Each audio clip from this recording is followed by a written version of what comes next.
Okay, 8 hours of the shop finished. Now I'm here to film a video, go home, edit the video, get it out in time for tomorrow, and then come back to the shop for another 8 hours. Now, why am I saying that? I'm not here to complain about that.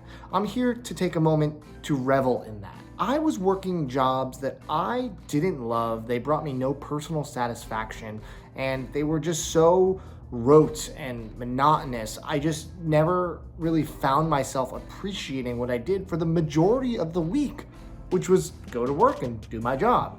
Now, because I took a risk, and yes, I did spend 8 years leading up to that risk, hoping to build some kind of foundation, I opened a record store, and we're coming up on our 1-year anniversary this Sunday, May 21st.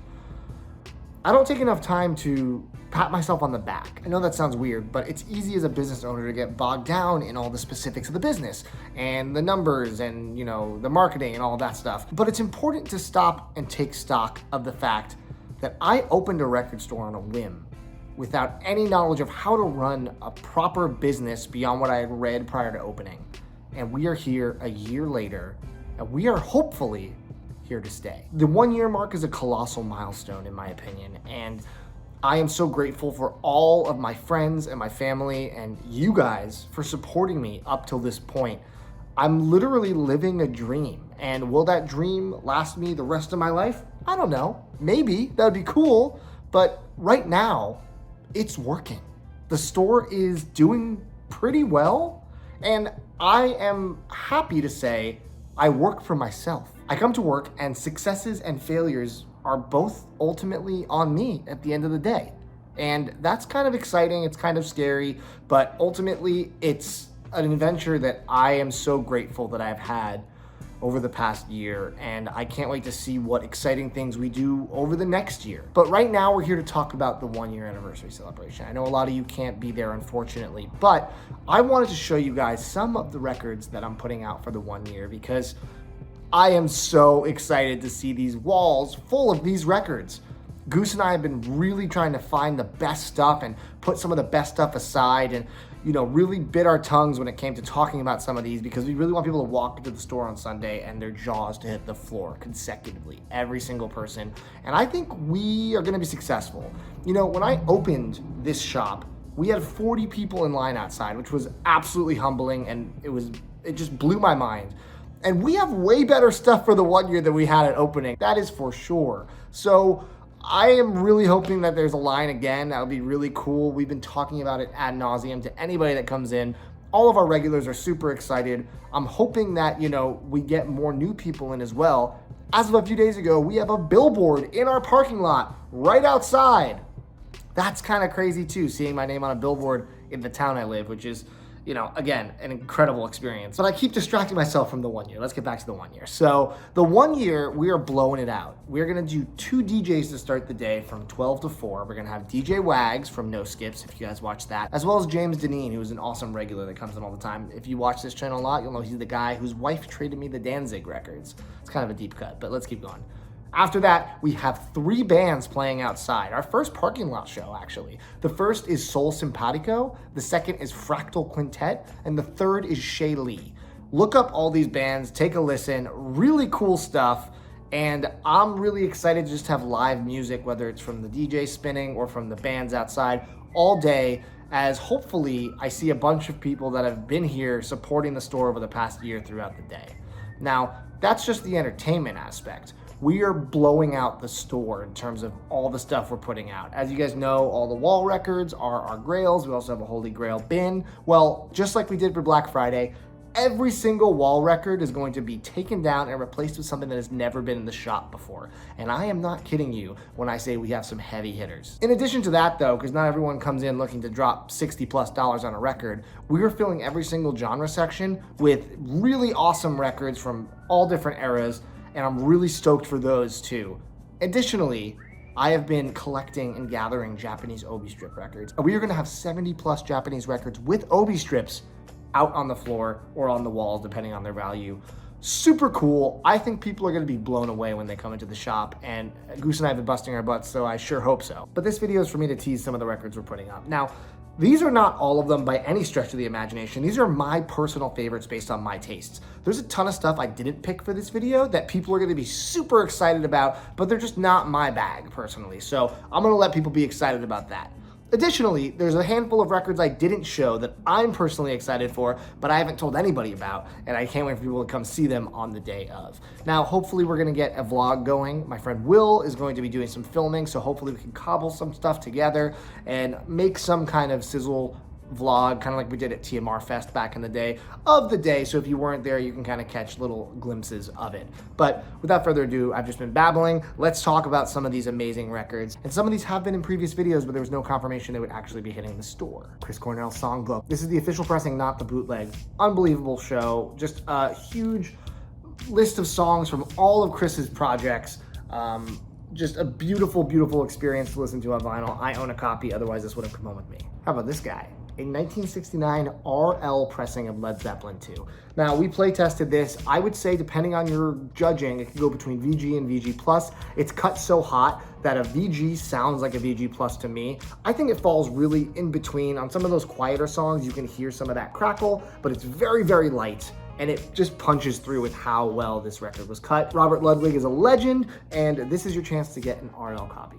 9 Inch Nails Year Zero Remixed, something you just never see pop up at a store. Here it is for you to grab. Year Zero is a great record, but the remix album takes it to all new levels, and I prefer it to the actual record. How about one of MF Doom's most underrated projects, Born Like This, the gold wax numbered from Vinyl Me Please. Not the only Doom rarity that's gonna be here on Sunday. Another extremely underrated project by Tears for Fears, The Seeds of Love. MoFi did this, they knocked it out of the park. It is a terrific sounding pressing that leaps off your platter to your speakers, to your ears. I have a copy of this as well. Otherwise, again, this would have come home with me. How about Beyonce's self-titled? I love this record. XO is my favorite Beyonce song. I love the soft touch jacket she did for this. Comes with the DVD. It's a really excellent package all around, as you would expect from Queen Bee. Can't be a Portland party without some Wipers. OG punk band from back in the day. This is an original 1983 near mint in shrink of their second record, Over the Edge. Local punks in town are gonna freak when they see this. They also might freak when they see this. This is a 1990 sealed copy on red wax of Black Flag My War. Sealed. Never opened since the 90s.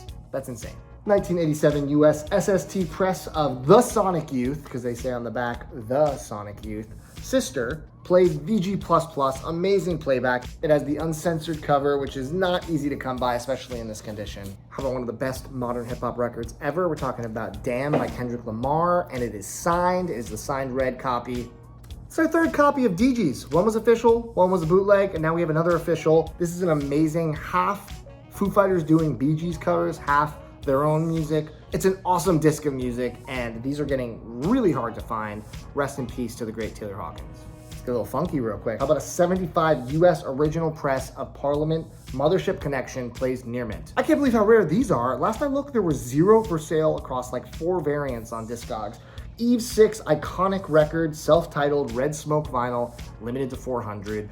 And everybody knows Inside Out, but this whole record is actually pop punk brilliance. Audio Fidelity, which is an audiophile label that does a lot of cool soundtracks, has done Armageddon one time. Very, very rare to find. About 60s band Moby Grape. This is crazy. This is a near mint, uncensored cover. You know that because he has a middle finger right there. Uncensored cover with a near mint uncensored poster. The jacket is pristine. You will never find a nicer copy of this record, especially the uncensored version. Now we're dipping into the Obies a little bit. How about this 1979 picture disc of Abbey Road, complete with the Obie strip.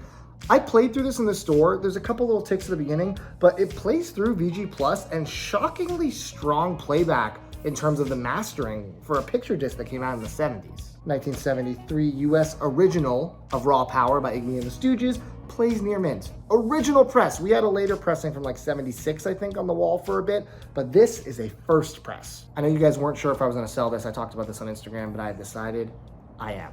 Pretty lights, a color map of the sun, an awesome down-tempo dubstep magnum opus that people of the genre probably hold in the highest regard for this style of music. Very hard to find, and this is your chance to grab one. How about a first run of the Vaporwave classic Macintosh Plus's Floral Shop?